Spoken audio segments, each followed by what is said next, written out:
நீங்க யாரை சார் பாக்குறீங்க? யாருடைய ஆட்சிக்கு வாய்ப்பு இருக்கு 2026ல? எல்லோருக்கும் என்னுடைய வணக்கம்.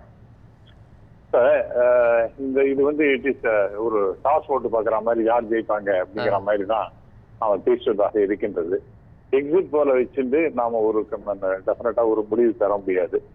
இதற்கு முன்பாக எலெக்ஷனுக்கு முன்பாகவே சில கணிப்புகள் எல்லாம் வந்தன, அதையும் பார்க்கணும். ஆக அதெல்லாம் நீங்க பார்த்தீர்கள் என்றால் என்னுடைய நல்ல நண்பர் திரு குமார் அவர் டிஎம்கேவுடைய ஆட்சி இன்னும் படு மோசமாக இருக்கின்றது, அதாவது பெண்களுக்கு இல்லை, சட்டம் ஒழுங்கு கெட்டு போய்விட்டது அப்படின்னு நிறைய குற்றச்சாட்டுகளை அடிக்கண்டே போயிட்டு அதனால அதற்கு மிகப்பெரிய எதிர்ப்பு இருப்பதாக அவர் பேசினார். நான் என்னை பொறுத்த வரைக்கும் நான் பார்ப்பது, நானும் பல தரப்பட்ட, அதாவது மற்றவர்களை விட எனக்கு கொஞ்சம் அதிகமான எக்ஸ்பீரியன்ஸ் இந்த எலெக்ஷன்ல உண்டுங்கிறது நான் நம்புறேன். இந்த எலெக்ஷன்ல 1962 நான் அந்த எலெக்ஷன்ஸ் எல்லாம் பார்த்து கொண்டிருக்கின்றேன். ஆகவே I think if I am right 1996 அப்பதான் எக்ஸிட் போல்லாம் வர ஆரம்பிச்சது. பட் இந்த எலெக்ஷன் எப்படி போகும் அப்படிங்கிறத நாம பார்த்தோம் என்றால் டெஃபினட்டா ஏதோ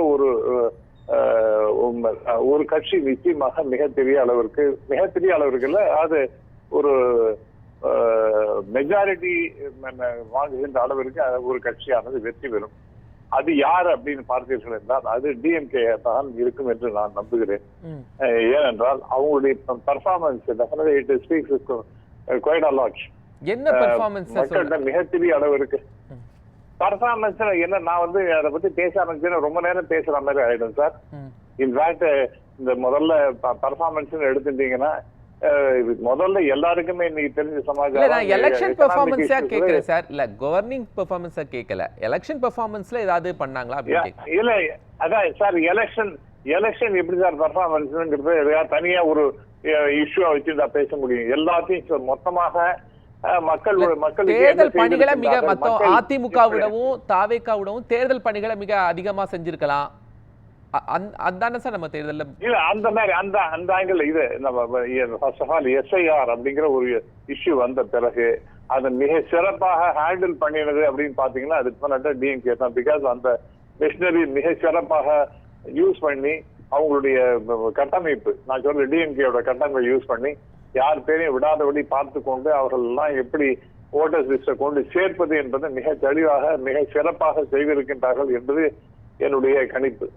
அடுத்ததாக மக்கள் வந்து அதெல்லாம் பார்க்க மாட்டாங்க. எப்படி எனக்கு என்ன இந்த அரசால் அந்த ஆட்சியால் எனக்கு என்ன ஏற்பட்டது, லாபமா நஷ்டமா அல்லது பிரச்சனையே இல்லாம ஒரு வாழ்க்கையை நடத்த முடிந்தது அப்படின்லாம் பார்த்தார்கள் என்றால் டெஃபினட்டா என்னுடைய ஒப்பீனியன் என்னன்னா மக்கள் எல்லாத்தையும் சீர்தூக்கி பார்க்கின்றார்கள். குறிப்பாக பெண்கள் மிகப்பெரிய 1000 ரூபாய்ங்கிறது வந்து it has gone well into the pockets of Tamil Nadu, deep pockets of Tamil Nadu. எல்லா இடத்துலயும் மிகப்பெரிய அளவிற்கு அது போய் சேர்ந்து இருக்கின்றது என்று நான் பார்க்கிறேன். அதே போல 4 days சார், இந்த தேர்தல் வாக்குப்பதிவுக்கு ஒரு 5 நாட்களுக்கு முன்னாடி சினாரியோ எல்லாம் கொஞ்சம் சேஞ்ச் ஆயிடுச்சு.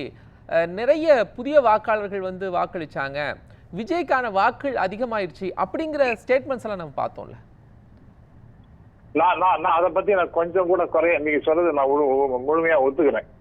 அதாவது டெஃபினட்டா அத இல்லைன்னு சொன்னேன், நான் போய் சொல்றேன்னு தான் மனசாட்சி விதிட்டு சொல்றேங்கிற மாதிரி அர்த்தம். டெஃபினட்டா விஜயோடைய தாக்கம் என்பது மிகப்பெரிய அளவிற்கு இருக்கின்றது. எல்லாருமே பேசுகின்ற முன்னாடி எல்லாம் என்ன பேச நான் கூட பேசியிருக்கேன், ஒரு 7% வரலான்னு பேசினேன். அதற்கு பிறகு கொஞ்சமா அந்த கடன் நிலவரத்தை பார்க்கும்பொழுது 10%, 12% போக கடைசியில் 20-22% வரைக்கும் அவர் ஒரு கான்ஸ்டிடுவன்சியும் அந்த அளவுக்கு அவருக்கு செல்வாக்கு இருக்கும். கிட்டத்தட்ட சில 18 இருக்கலாம், இன்னொரு 23 இருக்கலாம், 20. ஆவரேஜா பாத்தீங்கன்னா ஒரு 20% ஓட்டு அவர் வாங்குகின்றார் அப்படிங்கிறது உண்மை அப்படிங்கறத நான் நம்புகின்றேன்.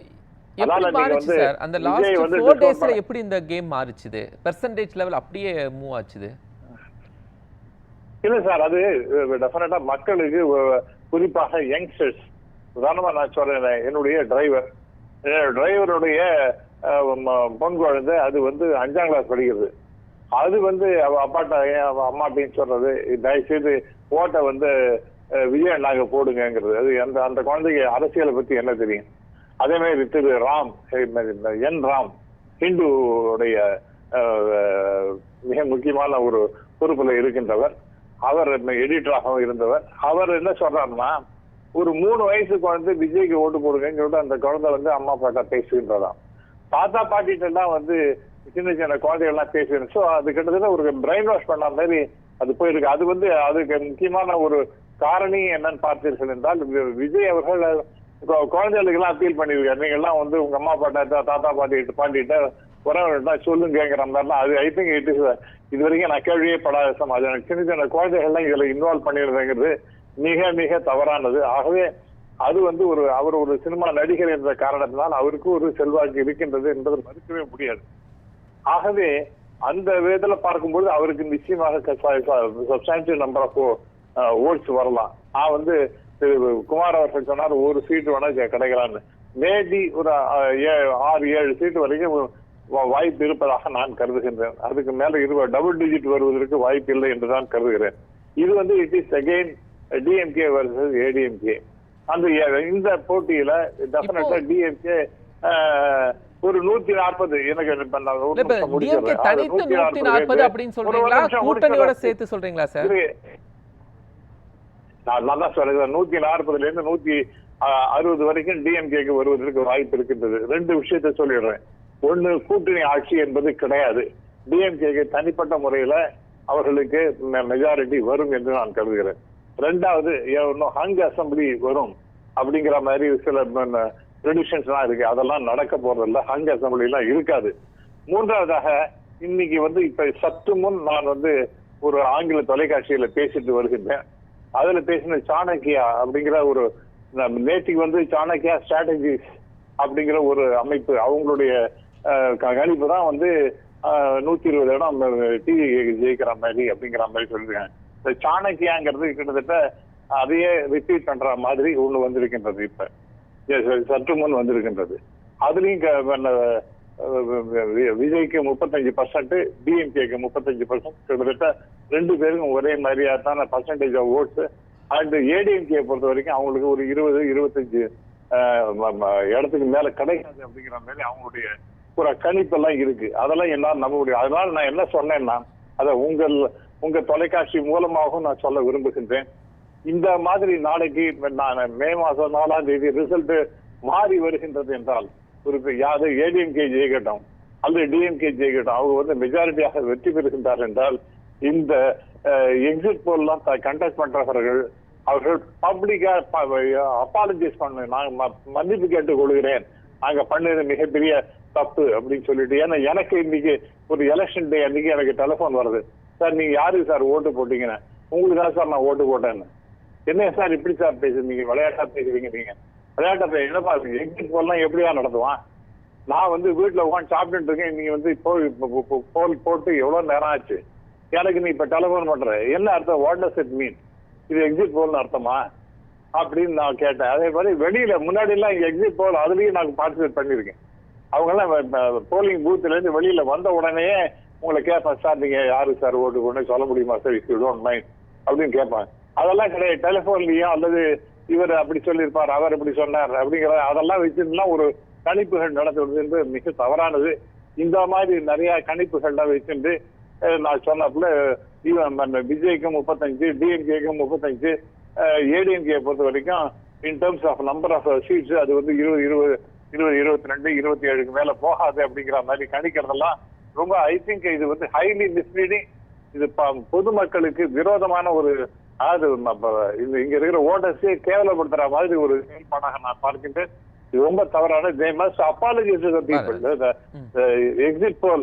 எக்ஸிட் போல்ங்கிற ஒரு ஆஸ்பெக்டையே கொச்சைப்படுத்துகின்ற வகையில இவர்கள்லாம் செய்து கொண்டிருக்கின்றார்கள் என்று நான் கருதுகிறேன். அவங்க நிச்சயம் மன்னிப்பு கேட்கணும். சாரி, நாங்க வந்த இந்த மாதிரி. அதை விட அது 2வதாக இந்த மாதிரி எக்ஸிட் போல நான் நடத்த மாட்டேன் for another 3 years, 3 polls. I will not have any exit poll at all அப்படிங்கிற மாதிரி எந்த இடத்துல நடந்தாலும் சரி அதுக்கெல்லாம் நான் போக மாட்டேன் அப்படிங்கிற மாதிரி ஒரு அஷூரன்ஸ் அவங்க கொடுக்கணும். இதெல்லாம் இல்லைன்னா இது வந்து பொதுமக்களை ஏமாத்துற வேலையாகும். அவங்களுக்கு இஷ்டத்துக்கு இதை ஒன்று சொல்றாப்படியும். நான் உங்களுடைய தொலைக்காட்சியில பேசுகிறேன், உங்களோட சில பேரோட பேசி கொண்டிருக்கும் போது இது முன்னாடி நடந்த சமாச்சாரம் சொல்றேன். அவர் வந்து ஒரு இத செஃபாலஜிஸ்ட் இந்த மாதிரி கணிப்புகள்லாம் நடத்துறோம். அவர் வந்து சொன்னார் 2024 350 இடத்துக்கு மேல பிஜேபி ஜெயிக்கும் சார். நீங்க எழுதி கொடுக்க முடியுமா சார்?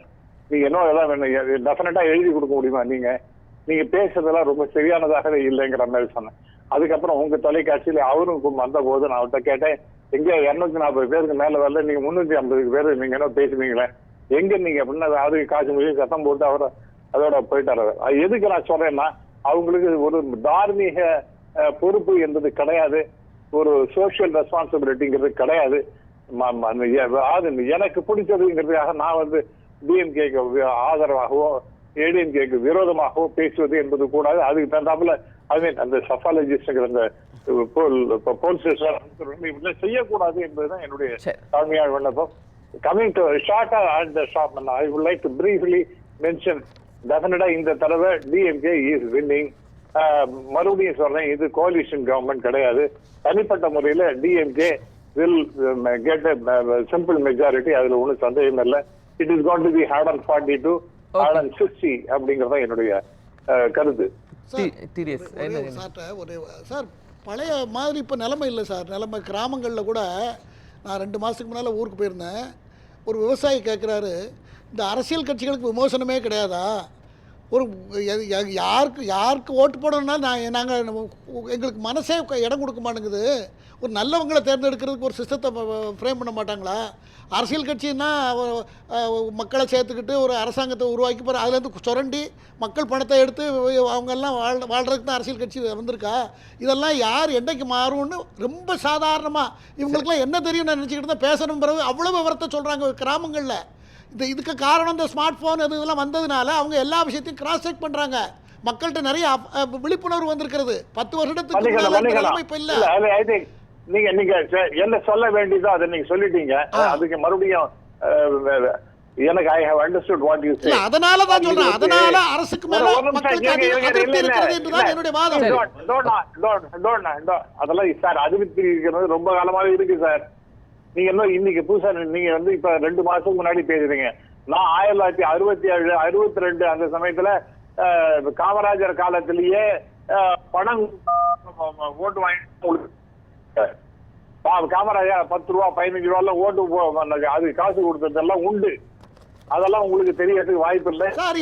இப்ப ஊழலே நடக்கலன்றீங்களா? சரி சார், இது ரொம்ப அதிகமா தான் நடந்து கொண்டிருக்கு. இது ஆணைக்காரனா குதிரை கூறாங்கிற மாதிரி பேசக்கூடாது. அதனால ரொம்ப டெஃபினட்டா அது ரொம்ப எல்லாருக்கும் தெரியுது ஊழல் நடக்குது தெரியுது. யாரும் மனசாட்சி இதயத்துல கை வைத்துட்டு யாரும் ஊழல் நடக்கலன்னு சொல்ல முடியாது. தடுக்கிறதுக்கு ஒரு அட்லீஸ்ட் ஒரு தேர்தல் அறிக்கையாவது ஒரு கிளாஸ் போட வேண்டாமா? சரி, திருடர்கள் ஜாக்கிரதை போர்டு வைக்க சொல்ல வேண்டாமா? இல்ல ஜி, ஒரு நிமிஷம் சார். இப்ப ஒரு இன்ட்ரெஸ்டிங்கான ஒரு விஷயம் சொல்ல விரும்புகிறேன். நான் சற்று நேரத்துக்கு முன்பு ஒரு இங்கிலீஷ் சேனல்ல பேசிக் கொண்டிருக்கும் போது இந்த எக்ஸிட் போல் நடத்தின ஒரு நிறுவனத்தினுடைய அதிபரை இன்டர்வியூ அவரும் அந்த டிஸ்கஷன்ல பார்ட்டிசிபேட் பண்ணார். அவர் சொல்றார், இது டிஎன்சி, நான் சொல்றது வெஸ்ட் பெங்காலை பொறுத்த வரைக்கும் ஃபர்ஸ்ட் ஃபேஸ்ல நாங்க சில பேரை நான் பார்த்தோம் சார்.